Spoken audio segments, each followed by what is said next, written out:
Hello बच्चों, welcome to ether. आज आ गए हम लोग बच्चों लेक्चर 2 पे। लास्ट लेक्चर जो था हमने नया चैप्टर स्टार्ट करा था, फ्रिक्शन चैप्टर 9। उसमें हम लोगों ने लास्ट लेक्चर में क्या पढ़ा था बच्चों? स्टैटिक और काइनेटिक फ्रिक्शन पढ़ा था। फ्रिक्शन के कुछ इंपॉर्टेंट एस्पेक्ट को समझा था, फ्रिक्शन क्या होता है समझा था। अगर नहीं देखा है तो देख लेना जाके बच्चों। आज मैंने जैसा आपको लास्ट लेक्चर में बताया था कि इस लेक्चर में हम लोग बच्चों स्टैटिक और काइनेटिक फ्रिक्शन को थोड़ा और डीप में समझेंगे, 4 सिचुएशंस को कंसीडर करके। ठीक है, तो वो लेक्चर बच्चों देख ज़रूर लेना, वरना ये थोड़ा सा समझ में नहीं आएगा। अगर नहीं देखा है तो देख लेना जाके। ठीक है, देखो बच्चों, किसी भी ऑब्जेक्ट को, किसी भी सरफेस को अगर एक दूसरी सरफेस के ऊपर स्लाइड कराना है, जैसे आपको ही किसी ब्लॉक को धक्का देना है, आगे पुश करना है या पुल करना है, खींचना है, तो उसमें बच्चों 4 टाइप की सिचुएशन हो सकती हैं। मतलब कि ये जो मोशन है रेस्ट से लेके स्लिपिंग स्टार्ट होने तक का, उसमें 4 सिचुएशन हो सकती हैं। उन 4 सिचुएशंस को अगर हम सही से समझ गए तो स्टैटिक और काइनेटिक फ्रिक्शन आपके दिमाग में एकदम बस जाएगा।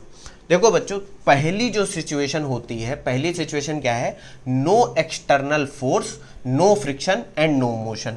ऑब्वियस सी बात है कि यहाँ पर क्या है, ये जैसे कि आपको ब्लॉक दिख रही है, इसका मास मान लेते हैं m है। ठीक, ये ब्लॉक बस रखी हुई है इस सरफेस पे, आप ना इस पे कोई फोर्स लगा रहे हो, तो ये रेस्ट में है। तो अगर कोई फोर्स एक्सटर्नल नहीं है तो यहाँ पर कोई फ्रिक्शन भी नहीं आएगा। भाई आप जब यहाँ पर टेंडेंसी ऑफ स्लिपिंग है ही नहीं या स्लिपिंग हो ही नहीं रही है, दोनों ही चीज़ें नहीं है ना, तो एक्सटर्नल फोर्स जब है ही नहीं, अगर होती तो हो सकता है आगे बढ़ती, लेकिन कुछ नहीं है तो फ्रिक्शन क्या होगा? ज़ीरो होगा। तो यहाँ पर बच्चों लेकिन 2 फोर्सेस तो हमेशा लगेंगे, फ्रिक्शन हो या ना हो। एक तो नॉर्मल रिएक्शन और एक इसका वेट mg, होगा कि नहीं? तो यहाँ से अगर हम न्यूटन सेकंड लॉ अप्लाई करें तो भाई हम कह देंगे कि सिग्मा एफ वाई, अगर वर्टिकल डायरेक्शन को y माने तो रेस्ट में है क्योंकि ब्लॉक, तो एफ वाई 0 होगा और n की वैल्यू mg के बराबर होगी। होगी कि नहीं? कह दोगे सर बिल्कुल होगी यहाँ पर। और यहाँ पर फ्रिक्शन की वैल्यू कितनी होगी? f अगर मान ले वो 0 होगी, और क्योंकि ये रेस्ट में है तो हम स्टैटिक फ्रिक्शन की वैल्यू को 0 बोल देते हैं। क्यों? क्योंकि यहाँ पर ये जो एक्सटर्नल अप्लाइड फोर्स है जो इसको आगे खींचने वाली थी वो 0 है, तो मैंने कह दिया कि फ्रिक्शन की वैल्यू यहाँ पर 0 होगी। नो फ्रिक्शन, नो मोशन और नो एक्सटर्नल फोर्स। बात समझ के इसको देखो, कहोगे सर ये तो समझ में आया, इसमें क्या आपने नया बताया? जो दूसरी सिचुएशन है वो मज़ेदार है, वो समझने में मज़ा आएगा। देख लिया। अब बात आती है दूसरी सिचुएशन बच्चों। दूसरी सिचुएशन में यह है कि there is no slipping, neither the body is on the verge of slipping. कि भाई ऑब्जेक्ट पे इस केस में जो ब्लॉक थी आपकी, इस पर फोर्स तो एक्सटर्नल लग रहा है, लेकिन वो फोर्स इतना है ही नहीं कि वो इसको आगे बढ़ा पाए या उसको उस पॉइंट पे लेके जाए जिस पे वो जस्ट इंपेंडिंग मोशन करने वाली थी। मतलब कि बात समझना आप मेरी, यहाँ पर फोर्स इतनी कम लगाई जा रही, जैसे कि मान लो ये ब्लॉक थी, मुझे इसे पुश करना था, आगे धक्का देना था, एक खींचना था, तो मैंने बस हल्का सा ऐसे थोड़ा सा फोर्स लगाया, तो ये फोर्स उतनी भी नहीं है कि उसको उस पॉइंट तक लेके जाए जहाँ पर मोशन स्टार्ट होने वाला है। अभी हुआ नहीं, तो ना तो होने वाले मोशन पे लेके जा रही है और ना वो स्लिप कर रही है। बात समझ में आ रही? तो यहाँ पर फोर्स लग रही है, ऑब्वियस सी बात है कि फोर्स लग रही है, लेकिन इस फोर्स की वैल्यू याद करो बच्चों, मैंने बताया था कि जो maximum value of static friction होता है, जहां तक वो बॉडी को, ऑब्जेक्ट को रिलेटिव मोशन से रोक सकता है, मतलब ये ब्लॉक ऊपर स्लिप नहीं हो पाएगी, उस मैक्सिमम वैल्यू ऑफ फ्रिक्शन को बोलते थे हम लोग लिमिटिंग फ्रिक्शन। याद आ रहा है कि ब्लॉक रखी हुई है, आप उस पर फोर्स लगाते जा रहे हो, बढ़ाते जा रहे हो, बढ़ाते जा रहे हो, एक पॉइंट ऐसा आएगा कि अब फ्रिक्शन इसको रोक नहीं पाएगा और ब्लॉक आपकी स्लिप हो जाएगी। लेकिन यहाँ पर ऐसा नहीं है, यहाँ कह रहा है कि ना तो वो स्लिप हो रही है, ना तो वो उस पॉइंट पर पहुँच रही है जहाँ वो स्लिप होने वाली है। तो इसका मतलब जो भी आप एक्सटर्नल फोर्स लगा रहे हो वो स्टैटिक फ्रिक्शन की मैक्सिमम वैल्यू से कम है। बात समझ में आ रही? कह दोगे सर बिल्कुल समझ में आ रही। और यहाँ पर ऑब्वियस ही बात है कि नॉर्मल रिएक्शन तो n ही रहेगा, मास इसका m है, वेट नीचे mg होगा, लेकिन अब यहाँ पर एक स्टैटिक फोर्स लगेगी, स्टैटिक फ्रिक्शन फोर्स Fs। कहोगे सर बिल्कुल लगेगी। अब यहाँ पर बच्चों 2 टाइप के, वही हम लोग 2 इक्विलिब्रियम कंसीडर करेंगे। पहले मैं Fy को इसलिए बच्चा लिख रहा हूँ, कोई भी फ्रिक्शन प्रॉब्लम जब आएगी बच्चों, सबसे पहला काम यही करना कि नॉर्मल रिएक्शन निकाल लेना। ठीक है, वो आसानी रहेगा आपको। तो n की वैल्यू इस केस में कितनी होगी? इस केस में भी mg हो जाएगी, होगी कि नहीं? क्या दोगे सर? बिल्कुल हो जाएगी। अब क्योंकि ब्लॉक रेस्ट में अभी भी है, देयर इज नो स्लिपिंग, तो एफ एक्स की वैल्यू क्या होगी? Net sum of forces in x direction, वो भी जीरो होगी। अब यहां पर एक्स डायरेक्शन में जो आगे बढ़ाने वाली फोर्स है वो है एफ, और जो उसको पीछे अपोज कर रही है रिलेटिव मोशन को क्या है? माइनस का f s is equal to zero. तो इस केस में बच्चों जो स्टैटिक फ्रिक्शन की वैल्यू होगी वो क्या होगी? अप्लाइड फोर्स के बराबर होगी। बात समझना, स्टैटिक फ्रिक्शन फोर्स जो एफ एस मैक्स है, एफ एस मैक्स यानी कि maximum value of static friction, वो होती है mu S into n, mu S into n, जिसकी वैल्यू पूरी तरह डिपेंड करती है कि नॉर्मल रिएक्शन कितनी है और नेचर ऑफ कॉन्टैक्टिंग सरफेस कितना है। ये किसी दो कॉन्टैक्ट सरफेसेस के लिए कांस्टेंट वैल्यू होगी, होगी कि नहीं भाई? मान लो मास कांस्टेंट है, ब्लॉक रख दी तो इसकी वैल्यू तो कांस्टेंट आएगी, लेकिन अभी मान लो ये 10 न्यूटन आ रही है, लेकिन आपने फोर्स कितनी लगा रखी है? 1 न्यूटन की, तो जो फ्रिक्शन डेवलप होगा वो 1 न्यूटन होगा इस इक्वेशन से। बच्चे गलती क्या करते हैं? म्यू इंटू एन कैलकुलेट करके चले जाते हैं। अरे बच्चों, वो तो मैक्सिमम वैल्यू ऑफ फ्रिक्शन है ना, स्टैटिक फ्रिक्शन। हमें इस केस में क्योंकि फोर्स ही हमारी कम लग रही है, इतनी लगी नहीं रही है कि उसको ले जाए वर्ज ऑफ स्लिपिंग पे, तो ये कितना हो जाएगा? ये हो जाएगा। तो यहां पर मैं एक पॉइंट लिख रहा हूं, बहुत ध्यान देना। इन दिस केस क्या होगा? स्टैटिक फ्रिक्शन, स्टैटिक फ्रिक्शन, ये बच्चों पॉइंट इनफाइनाइटली इंपॉर्टेंट है, is equal to the applied force, applied force. किस केस में? इस वाले पर्टिकुलर केस में, इस वाले पर्टिकुलर केस। इसको देख लो बच्चों, ये पॉइंट बहुत इंपॉर्टेंट है, इसको लिख जरूर लेना। बच्चे बहुत गलती करते हैं, हम लोग न्यूमेरिकल लगाएंगे तब समझ में आ जाएगा, ठीक है। शॉर्ट नोट्स अपने थोड़े थोड़े बना लो बच्चों। मैं चिल्ला चिल्ला के थक चुका हूँ, हर बार कोई ना कोई पूछ लेता है कि सर नोट्स कहाँ है। मैं बता रहा हूँ, हर लेक्चर में बोलता हूँ कि जब भी चैप्टर ख़त्म होता है तो उसका जो लास्ट लेक्चर होता है उसके डिस्क्रिप्शन में नोट्स का लिंक पड़ा होता है, ठीक है? आप जाके डाउनलोड कर लेना। और वो ऐसे नोट्स हैं बच्चों, आपको उससे ज़्यादा की ज़रूरत नहीं है, कहीं पैसा देने की ज़रूरत है नहीं, क्योंकि आप उनको कंपेयर कर लोगे किसी भी नोट्स से, किसी भी किताब के, तो सब कुछ है उसमें जितना आपको पढ़ना है, ठीक है?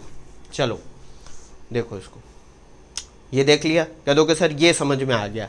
लेकिन अब यहाँ पर तीसरी कंडीशन एक आएगी कि हम ब्लॉक पे इतना फोर्स बढ़ाकर ले गए हैं कि बॉडी जो थी, ब्लॉक जो थी आपकी, स्लिप होने वाली है, यानी कि on the verge of slipping पहुंच चुकी है। जो आपने फोर्स अप्लाई करी है वो फोर्स क्या है? वो फोर्स स्टैटिक फ्रिक्शन फोर्स के बराबर हो गई है। मतलब जस्ट अगर आपने जरा सा मान लो 10 न्यूटन का फ्रिक्शन फोर्स है, आपने 10 न्यूटन ही अप्लाई, तो अगर आप 10.1 कर दोगे तो वो स्लिप होने लगेगी, ठीक? लेकिन यहां पर क्या कह रहा है? There is no slipping, slipping नहीं हो रही है, but the body is on the verge of slipping, लेकिन वो होने वाली है। जरा सी भी फोर्स आपने ज्यादा बढ़ा दी अप्लाइड फोर्स तो स्लिपिंग हो जाएगी। तो इस केस में बच्चों जो फोर्स है आपकी वो थोड़ी सी बढ़ जाएगी। तो मैं थोड़ा बड़े एरो से दिखा रहा हूं। देखो लास्ट वाले केस में मैंने क्या किया? छोटा एरो दिखाया, इस केस में मैंने थोड़ा सा बड़ा एरो दिखा दिया, ठीक है? इस केस में बच्चों ये जो f की वैल्यू है आपकी, f की वैल्यू ये कितनी है? ये है आपकी कुछ होगी वैल्यू, अभी वर्ज ऑफ स्लिपिंग पे, तो हम मान के चलते हैं कि मान लो 10 है, तो ये कुछ होगी 9.9999 कुछ वैल्यू होगी, ठीक है? और यहाँ पर ये जो फ्रिक्शन की वैल्यू होगी ये बच्चों कितनी होगी? अब बताओ, थोड़ा दिमाग लगाना। ये बच्चों वैल्यू होगी आपकी एफ एस मैक्स के बराबर, क्योंकि ऑब्वियस सी बात है कि मैक्सिमम वैल्यू ऑफ फ्रिक्शन अब पहुंच चुका है, यानी कि लिमिटिंग फ्रिक्शन, एफ एल भी इसको बोल सकते हैं। एफ एल की वैल्यू यहाँ पर पहुंच चुकी है, आपने इतना उसको फोर्स लगा दी है कि वो जस्ट स्लिप होने ही वाली है। बात समझ रहे हो कि नहीं? और यहाँ पर नॉर्मल रिएक्शन तो एन ही रहेगा, और ये क्या रहेगा? एम जी, ठीक है? अब बात आती है कि यहाँ पर कोई मोशन तो हो नहीं रहा, तो यहाँ पर फिर से हम लोग वही सब करते हैं, sigma f y is equal to 0 करेंगे तो क्या हो जाएगा? N is equal to m g हो जाएगा। और sigma F x is equal to 0 करेंगे तो क्या आ जाएगा? फिर वही आ जाएगा, f minus f s max is equal to 0, ठीक है? या एफ एल भी कह सकते हो। और यहाँ से क्या पता चलेगा? एफ की वैल्यू कितनी है? अप्लाइड फोर्स की वैल्यू कितनी होनी चाहिए? एफ एस मैक्स के बराबर होनी चाहिए, लगभग बराबर ही होती है। 10 न्यूटन है तो 10 ही न्यूटन तो लगाओगे तभी तो वर्ज पे आएगा वो, ठीक है? और एफ एस मैक्स बच्चों हम जानते हैं कितना होता है? म्यू एस इंटू एन, और इस केस में एन कितना निकाल चुके हो आप? एम जी के बराबर, ठीक? तो ये बच्चों कहानी है पूरी। देखो दोनों सिचुएशन में अंतर क्या हुआ बच्चों, इस वाले केस में फोर्स इतनी नहीं लग रही थी कि वो मैक्सिमम वैल्यू ऑफ फ्रिक्शन के बराबर हो, मतलब कम लग रही थी। तो बॉडी पे फ्रिक्शन तो है, स्टैटिक फ्रिक्शन तो है क्योंकि रेस्ट पे है, लेकिन उसकी वैल्यू मैक्सिमम नहीं पहुंची। आपने जैसे ही फोर्स बढ़ाई और उतनी कर दी कि बस बॉडी स्लिप होने वाली है, तो यहाँ पर जो फ्रिक्शन की वैल्यू होगी वो मैक्सिमम पहुँच जाएगी। इसके बाद तो ये इसको रोक नहीं पाएगा, वो स्लिप हो जाएगा, और वो वैल्यू होगी एफ एस मैक्स। तो दोनों में चेंज है। देखो यहाँ पर अगर फ्रिक्शन कैलकुलेट करने को बोला जाएगा तब आप म्यू एस इंटू एन से निकाल सकते हो। म्यू एस डिपेंड करेगा सरफेस पे, वो सब तो वैल्यू दे रखी होगी क्वेश्चन में, ठीक है। तो ये आपको समझ में आ गया। एक और चौथी कंडीशन, उसको भी समझते हैं, पहले इसको देख लो। देखा इंटरेस्टिंग था कि नहीं था? ये कह दोगे सब इंटरेस्टिंग ही है ज़रा प्लीज।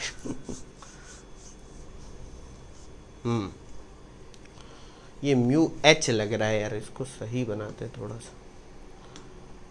म्यू एस, हाँ ठीक है, देख लिया।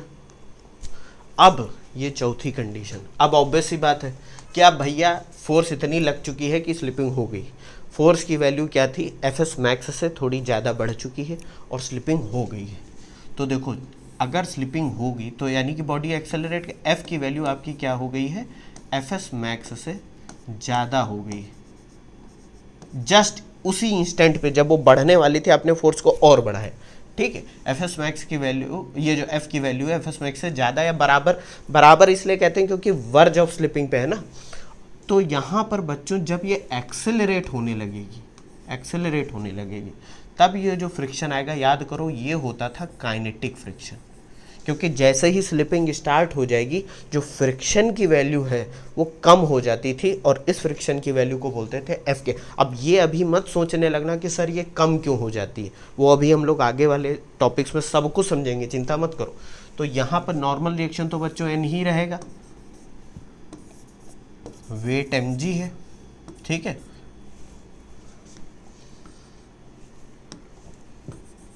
अब यहाँ पर बच्चों फिर से वही सब अप्लाई कर दो, sigma f y is equal to 0। तो बार बार मुझे लिखना नहीं चाहिए, लेकिन चलो ठीक है, आपको समझाने के लिए लिख देता हूँ।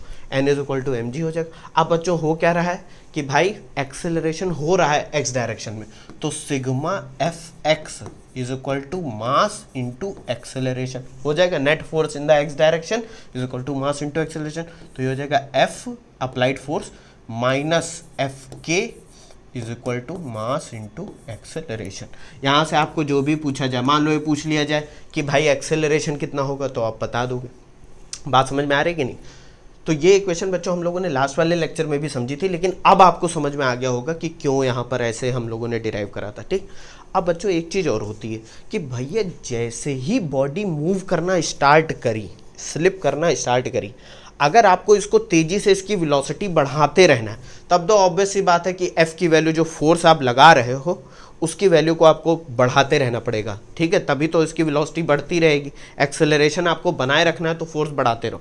लेकिन अगर आपको इसको कांस्टेंट वेलोसिटी से चलाते रहना है तो फोर्स कितनी होनी चाहिए, सिर्फ एफ के बराबर होनी चाहिए, है कि नहीं भाई। एक्सेलरेशन अगर एक्स डायरेक्शन में 0 रखना है, एक बार मोशन स्टार्ट हो जाए कांस्टेंट वेलोसिटी पे वो चलती रहे, तो आपको फोर्स कितनी कर देनी पड़ेगी, एफ के बराबर। यही तो net force in x direction 0 हो जाएगी। लेकिन क्योंकि बॉडी मोशन में आ गई है, तो न्यूटन सेकंड लॉ क्या कहता है, फर्स्ट लॉ क्या कहता है, मोशन में है और नेट फोर्स 0 है यूनिफॉर्म मोशन में, तो यूनिफॉर्म मोशन में ही रहेगी। इस पॉइंट को मैंने बच्चों इसलिए बताया है कि जैसे ही ऑब्जेक्ट आपका मूव करना स्टार्ट करता है, तो जो आप फोर्स उस पर लगा रहे हो तो उसको स्टार्ट करने के लिए, मोशन स्टार्ट करने के लिए, वो फोर्स कम हो जाती है थोड़ी सी, जो आप अप्लाई कर रहे हो। मैं फ्रिक्शन की बात नहीं कर रहा हूँ, जो आप फोर्स अप्लाई कर रहे हो उसको आगे खिसकाने के लिए, धक्का देने के लिए। आपने एक्सपीरियंस करा होगा कि आप किसी चीज़ को पुल कर रहे हो, तो जब तक वो स्टार्ट नहीं कर रही है मोशन, तब तक तो बड़ा फोर्स लगाना पड़ रहा है, लेकिन जैसे ही स्टार्ट कर देते हो मोशन, वो आसान हो जाता है, थोड़ा फोर्स आपको कम लगानी पड़ती है। क्यों? क्योंकि एफ के की वैल्यू, जो फ्रिक्शन की वैल्यू है, वो पहले स्टैटिक फ्रिक्शन की वैल्यू से कम हो जाती है। वो कम क्यों होती है वो हम समझेंगे, बात समझ रहे हो। लेकिन ये तभी तक वैलिड है जब तक आपको उसको कांस्टेंट वेलोसिटी से मूव कराना। अब ऑब्वियस सी बात है, आपको उसको एक्सेलरेट करना है तो फोर्स तो ज़्यादा लगानी ही पड़ेगी। बात समझ रहे हो? इसको देख लो। तो हम लोगों ने कितनी कंडीशन पढ़ी, इसको देखो फिर बताते हैं। शुरुआत से देख लेते हैं, एक बार रिवाइज कर लेते हैं। कौन कौन सी कंडीशन पढ़ी? पहला कि भैया ऑब्जेक्ट आपका बॉडी जो थी या ब्लॉक जो थी वो रेस्ट पे थी दूसरी वाली सरफेस पे, तो ना ही कोई फोर्स है और ना ही इसमें कोई फ्रिक्शन जनरेट होगा। फ्रिक्शन तभी आएगा स्टैटिक फ्रिक्शन जब एक्सटर्नल फोर्स लगेगी, एक्सटर्नल फोर्स नहीं है तो फ्रिक्शन की वैल्यू जीरो है। बात समझ गए? कह दोगे सर बिल्कुल समझ गए। अब दूसरी कंडीशन क्या थी कि बॉडी में स्लिपिंग नहीं हो रही है और ना ही बॉडी उस पॉइंट पे पहुंची है जहां वो स्लिप होने वाली है। There is no slipping neither the body is on the verge of slipping. इस केस में क्या होगा बच्चों कि जो फ्रिक्शन स्टैटिक फ्रिक्शन की वैल्यू है वो अप्लाइड फोर्स के बराबर होगी, तभी तो वो कैंसिल आउट होकर वो रेस्ट में रखेंगे उसको। कह दोगे सर बिल्कुल समझ गए। तीसरी बच्चों कंडीशन क्या है कि there is no slipping, slipping नहीं हो रही है लेकिन बॉडी आपकी उस पॉइंट पे पहुंच गई है जिसके बाद अगर जरा सी भी फोर्स बढ़ाई तो वो स्लिप हो जाएगी। तो इस केस में पाया जाता है कि जो फ्रिक्शन है आपका स्टैटिक फ्रिक्शन वो अपनी मैक्सिमम वैल्यू को पहुंच चुका है, यानी कि लिमिटिंग फ्रिक्शन की वैल्यू को पहुंच चुका है।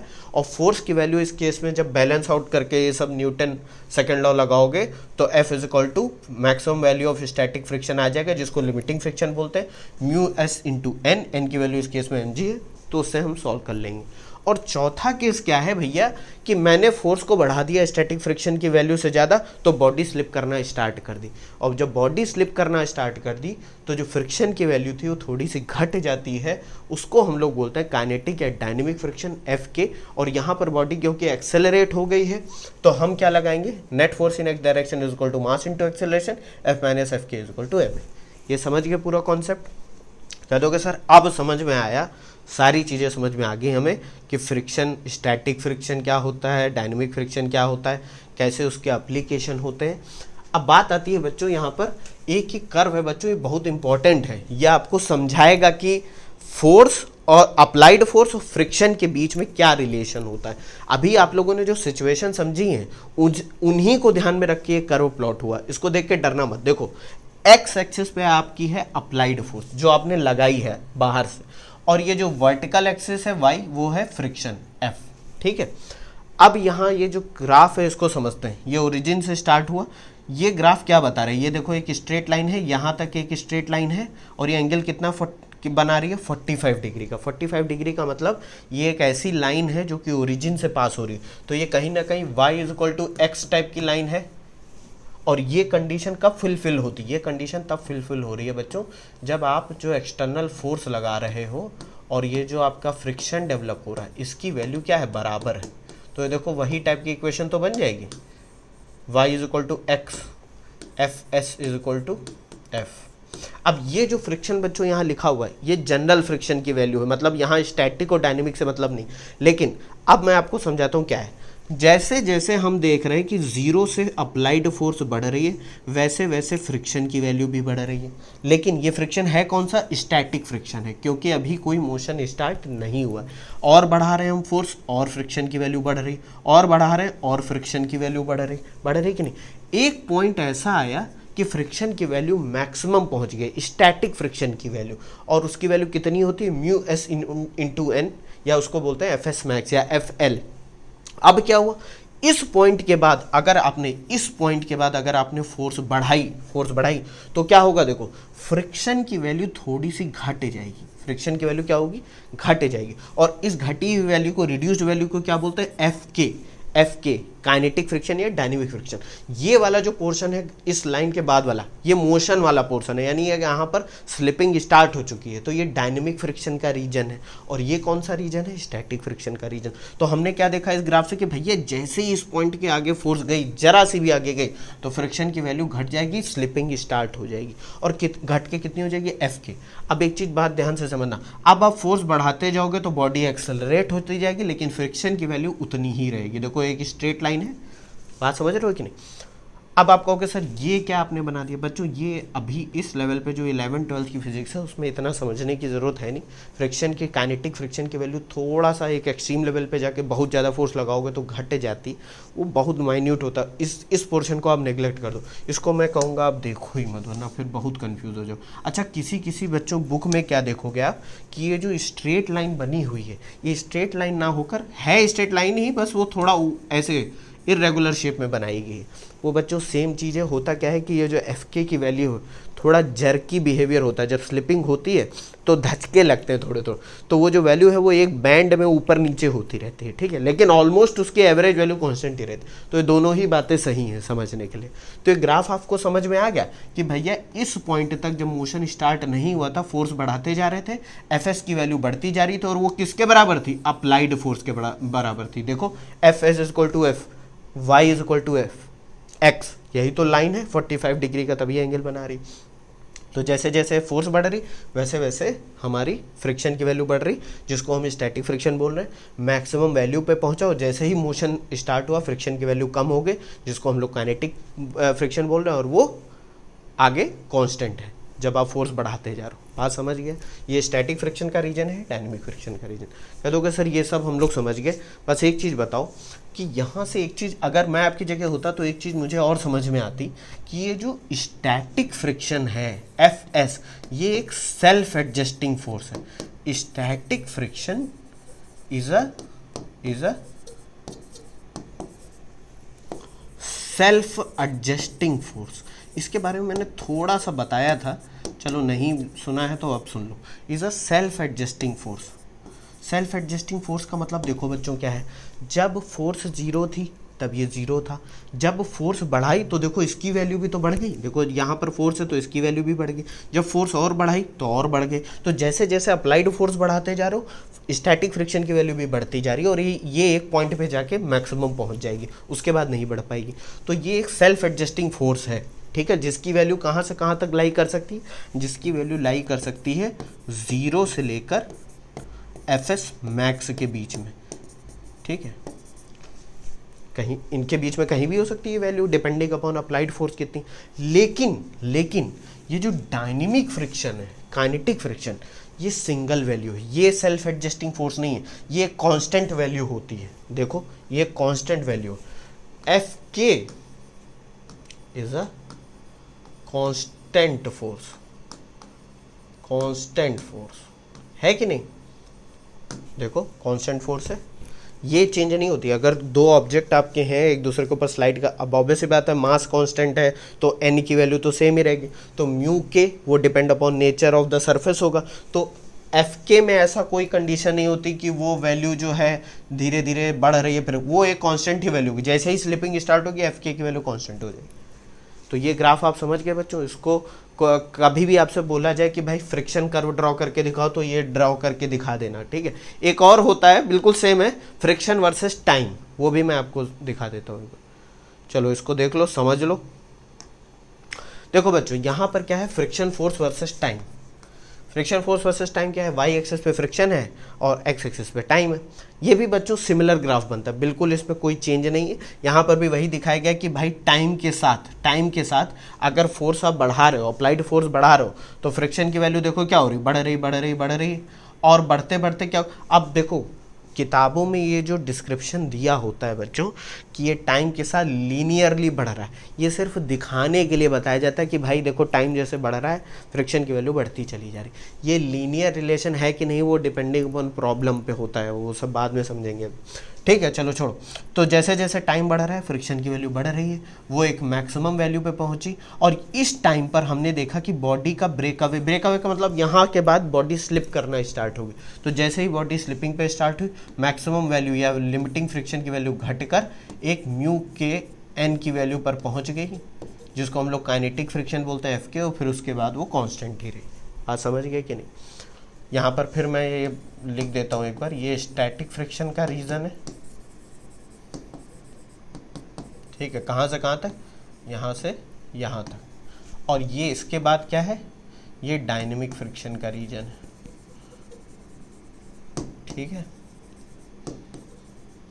अभी बच्चों म्यू के और जो म्यू एस है या स्टैटिक फ्रिक्शन और काइनेटिक फ्रिक्शन के जो फोर्सेस हैं उनके अलग से लॉ बनाए गए हैं, जिसको हम लोग Coulomb's law of dry friction बोलते हैं। उसमें हम लोग थोड़ा सा और डिटेल में इनके बारे में जानेंगे, क्योंकि न्यूमेरिकल लगाने के लिए कुछ बेसिक बातों का ध्यान रखना और ज़रूरी होता है। इसको देखो, फिर हम लोग जब वो पढ़ेंगे तब समझेंगे। कुछ इंपॉर्टेंट पॉइंट्स हैं बच्चों, जैसे कि यहाँ पर मैं पहले ही बता चुका हूँ। क्या है पहला point? Static friction is a self adjusting force and reaches a maximum value called limiting friction. भाई ये हम लोग जानते हैं। But kinetic friction is a constant and has only one value, ये भी हम लोग पढ़ चुके हैं। एक चीज़ और यहाँ पर बताना है बच्चों, जैसे ही body once the body start sliding, F k does not depend upon whether the body is accelerating, retarding और मूविंग विथ कॉन्स्टेंट वेलोसिटी। इसका कहने का मतलब है कि जैसे ही स्लिपिंग स्टार्ट होगी, अब आपकी जो बॉडी है या जो ब्लॉक है वो एक्सेलरेट हो, रिटार्ड हो या कॉन्स्टेंट वेलोसिटी से आगे बढ़े, एफ के की वैल्यू उतनी ही रहेगी, इस बात पे डिपेंड नहीं करती है। तो यहाँ पर मोटा मोटी एक पॉइंट ये है कि एफ के की जो वैल्यू है या जो काइनेटिक फ्रिक्शन है डज नॉट डिपेंड अपॉन, ये तो बात है ही, साथ में एक चीज़ पर और नहीं डिपेंड करता, does not depend upon velocity of sliding, velocity या सिर्फ वेलोसिटी लिखो, does not depend upon velocity, velocity पे डिपेंड नहीं करता। अब वो बात बच्चों अलग है कि वेलोसिटी अगर बहुत ज़्यादा बढ़ जाए तो थोड़ी वैल्यू इसकी कम हो जाती है, वो सब बच्चों अभी इस लेवल पे जानने की ज़रूरत नहीं। जिन चीज़ों से हमें डील करना है इस लेवल पे, वहाँ तक ये सही है कि भैया इसकी वैल्यू वेलोसिटी पे डिपेंड नहीं करती और ना ही इस बात पे डिपेंड करती है कि बॉडी स्लिपिंग के बाद एक्सेलरेट हो रही है, कॉन्स्टेंट वेलोसिटी से चल रही है या वो रिटार्ड हो रही है, इसकी वैल्यू कॉन्स्टेंट ही रहेगी। हाँ समझिए, ये दो पॉइंट बच्चों बहुत इंपॉर्टेंट है, इनको ध्यान में नहीं रखोगे तो अर्थ का अनर्थ हो जाएगा। ठीक है, तो बच्चों हम लोगों ने बहुत कुछ पढ़ा आज, जाना 4 सिचुएशन से, काइनेटिक और स्टैटिक फ्रिक्शन समझ लिया हम लोगों ने। नेक्स्ट वाली वीडियो में बच्चों मैं आपको बहुत इंटरेस्टिंग बात बताने वाला हूँ, उसको देखना ज़रूर, क्योंकि जो अभी मन में आपके क्वेश्चन चल रहे होंगे, सर ये आप जो वेग में टर्म में बोले दे रहे हो कि एफ के की वैल्यू कम हो जाती है एफ एस से, फ्रिक्शन होता है, ये सब आ कहाँ से रहा है, ये हो कैसे जा रहा है, वो समझेंगे। तो माइक्रोस्कोपिक व्यू ऑफ फ्रिक्शन हम लोग समझेंगे। Thank you.